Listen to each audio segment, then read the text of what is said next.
ಕರ್ನಾಟಕ ಅಗ್ರವಾರ್ತೆಯ ಮತ್ತೊಂದು ಪ್ರಮುಖವಾದಂತಹ ಸುದ್ದಿ, ಲೋಕಸಭಾ ಚುನಾವಣೆಗೆ ಜೆಡಿಎಸ್ ಮತ್ತು ಬಿಜೆಪಿ ಮೈತ್ರಿ ಆದಾಗಿಂದ ಮಂಡ್ಯದಲ್ಲಿ ಹಾಗಾದ್ರೆ ಮೈತ್ರಿ ಅಭ್ಯರ್ಥಿ ಯಾರಾಗ್ತಾರೆ ಅನ್ನುವಂತಹ ಕುತೂಹಲ ದಿನದಿನಕ್ಕೂ ಹೆಚ್ಚಾಗ್ತಾ ಇದೆ. ಹೈ ವೋಲ್ಟೇಜ್ ಕ್ಷೇತ್ರ ಆಗಿದೆ ಮಂಡ್ಯ. ಈ ಕ್ಷೇತ್ರದಲ್ಲಿ ಮೈತ್ರಿ ಅಭ್ಯರ್ಥಿ ಯಾರಾಗ್ತಾರೆ ಹಾಗಾದ್ರೆ? ನಿಖಿಲ್ ಸ್ಪರ್ಧಿಸಲಿ ಅಂತಿರುವ ಮಂಡ್ಯ ಜೆಡಿಎಸ್ ನಾಯಕರು ಕ್ಷೇತ್ರ ಹಂಚಿಕೆಗೂ ಮುನ್ನವೇ ಮಂಡ್ಯ ಜೆಡಿಎಸ್ಗೆ ಬಿಗ್ ಶಾಕ್ ಎದುರಾಗ್ತಾ ಇದೆ.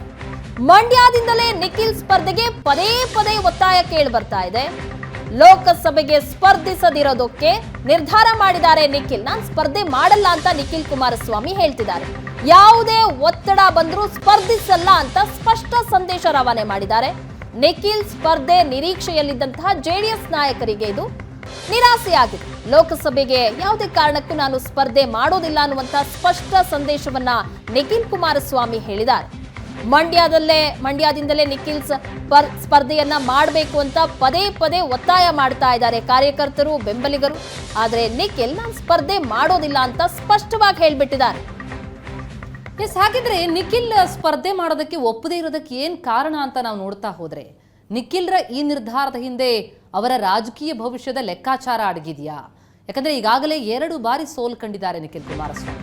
ಮತ್ತೆ ಸೋಲಾಯಿತು ಅಂತಂದ್ರೆ ರಾಜಕೀಯ ಭವಿಷ್ಯ ಕಮರ್ ಹೋಗುತ್ತೆ ಎನ್ನುವಂಥ ಚಿಂತೆ ಅವರು.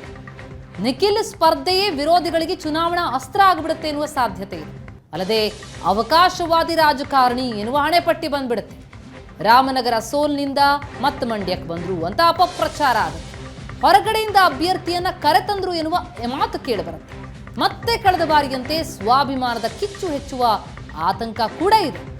ಕೆಲ ಬಿಜೆಪಿ ನಾಯಕರು ಸಂಸದೆ ಸುಮಲತಾ ಹೇಳಿಕೆಗಳಿಂದಲೂ ಕೂಡ ಬೇಸರಗೊಂಡಿದ್ದಾರೆ ನಿಖಿಲ್. ಹಾಗಾಗಿ ಸ್ಪರ್ಧೆ ಮಾಡದೇ ಇರೋದಕ್ಕೆ ನಿರ್ಧಾರ ಮಾಡಿದ್ದಾರೆ. ಆದರೆ ಒತ್ತಾಯ ಮಾತ್ರ ಜೋರಾಗಿದೆ.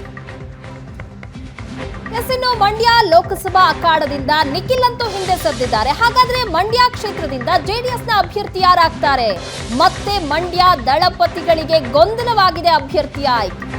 ಇದೀಗ ಕುಮಾರಸ್ವಾಮಿ ಬಳಿಗೆ ಹೋಗಲಿರುವ ನಾಯಕರು HDK ಅಭ್ಯರ್ಥಿ ಆಗಬೇಕು ಅಂತ ಒತ್ತಡ ಹಾಕಲಿರುವಂತಹ ದಳಪತಿಗಳು, ನೀವು ಬನ್ನಿ ಇಲ್ಲ ನಿಖಿಲ್ ಮನವೊಲಿಸಿ ಅಂತ HDKಗೆ ಮನವಿಗೆ ನಿರ್ಧಾರ ಮಾಡಿದ್ದಾರೆ.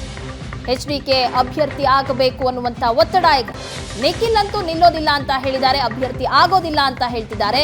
ಇದೀಗ ಕುಮಾರಸ್ವಾಮಿ ಅವರ ಮನವನ್ನ ಒಲಿಸಬೇಕು ಅನ್ನುವಂತ ನಿರ್ಧಾರಕ್ಕೆ ಬಂದಿದ್ದಾರೆ.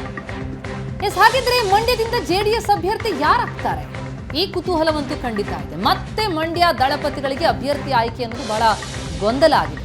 ಇದೀಗ ಕುಮಾರಸ್ವಾಮಿಗೆ ಬಳಿಗೇನು ಹೋಗೋದಕ್ಕೆ ಸಿದ್ಧ ಆಗಿದ್ದಾರೆ ನಾಯಕರು.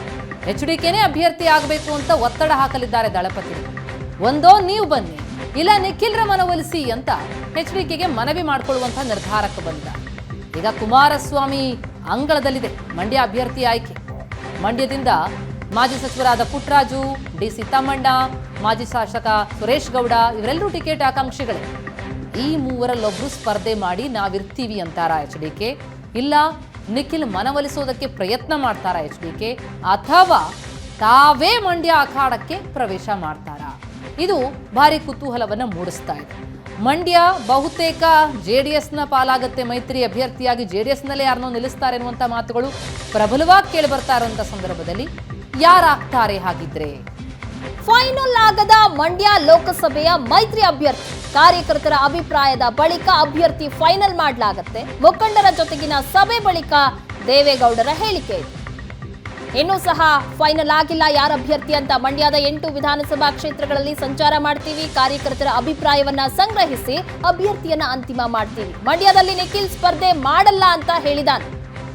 ಮಂಡ್ಯದ 8 ವಿಧಾನಸಭಾ ಕ್ಷೇತ್ರಗಳಲ್ಲೂ ಸಹ ಹೀಗಾಗಿ ಸಂಚಾರ ಮಾಡ್ತೀವಿ, ಕಾರ್ಯಕರ್ತರು ಏನ್ ಹೇಳ್ತಾರೆ ಅವರ ಅಭಿಪ್ರಾಯವನ್ನ ಸಹ ಪಡೆದುಕೊಳ್ತೀವಿ.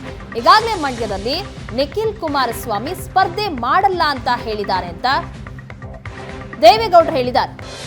ದೇವೇಗೌಡರ ಮನೆಯಲ್ಲೊಂದು ಮೀಟಿಂಗ್ ನಡೀತು, ಮಂಡ್ಯ ನಾಯಕರ ಮೀಟಿಂಗ್. ಅದು ಜೆಡಿಎಸ್ ಶಾಸಕರು, ಮಾಜಿ MLAಗಳು ಹೀಗೆ ಹಲವರು ಭಾಗಿಯಾಗಿರೋದನ್ನ ನಾವು ನೋಡ್ತಾ ಇದ್ದೀವಿ.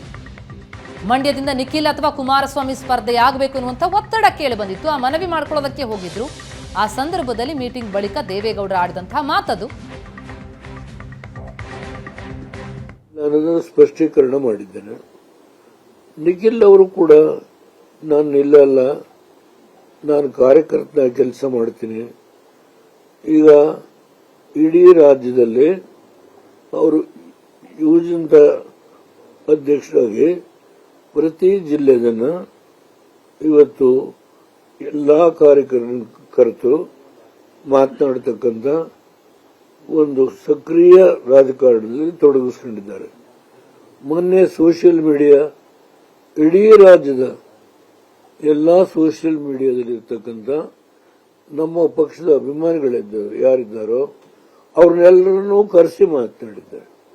ಹೀಗೆ